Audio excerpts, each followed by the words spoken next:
Hello friends, welcome to Sindhusha's kitchen. எல்லோரும் எப்படி இருக்கீங்க? இன்றைக்கி சூப்பரான முட்டை கிரேவி தான் வீட்டில் எப்படி பண்ணலாம் ருசி அப்படின்றத இந்த வீடியோவில் பார்க்கலாம். வாங்க வீடியோக்குள்ளே போகலாம். ஒரு வெங்காயம், 4-5 பூண்டு, ஒரு சின்ன தக்காளி, இதை நம்ம கிரைண்ட் பண்ணி எடுத்துக்க போகிறோம். முட்டை உங்களுக்கு எத்தனை தேவையோ அத்தனை வேக வச்சு எடுத்துக்கோங்க.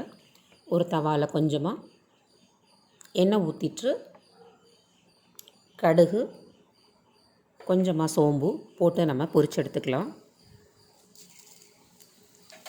நெக்ஸ்ட்டு நம்ம மிக்சியில் போட்டு அரைச்சி வச்சுருக்கக்கூடிய அந்த கலவையை இது கூட சேர்த்துட்டு காஷ்மீரி சில்லியும் காரத்துக்காக கொஞ்சமாக ரெட் சில்லி பவுடரும் கொஞ்சமாக சேர்த்துருக்கோம். நெக்ஸ்ட்டு பவுடர் பண்ண சுகர் இதெல்லாம் ஒன்றா கலந்துட்டு அரைச்சிக்கலாம். நெக்ஸ்ட்டு தேங்காய், சோம்பு, 2 பச்சை மிளகாய் இதை தனியாக அரைச்சிக்க போகிறோம்.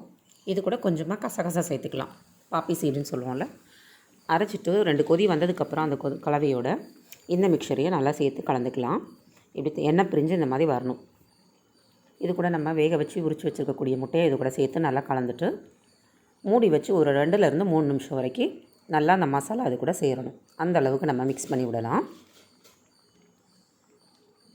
அந்த டெக்ஸ்சர் அப்போ தான் நம்மளுக்கு நீளமாக கீறிக்கோங்க. அப்போ நல்லா மசாலா ஊறி உள்ளே இறங்கும். அதுக்காக தான்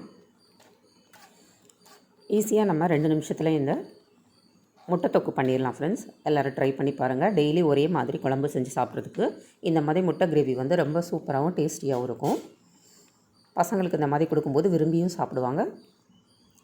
பாருங்கள் எவ்வளோ அழகாக எண்ணெய்லாம் நல்லா அப்சர்வ் ஆகி மசாலா எண்ணெய் பிரிஞ்சு வந்திருக்கு. அதே நேரம் நல்லா வெந்து வந்திருக்கு. இந்த ரெசிபி உங்களுக்கு பிடிச்சிருக்குன்னு நினைக்கிறேன். லைக் பண்ணுங்கள், ஷேர் பண்ணுங்கள்,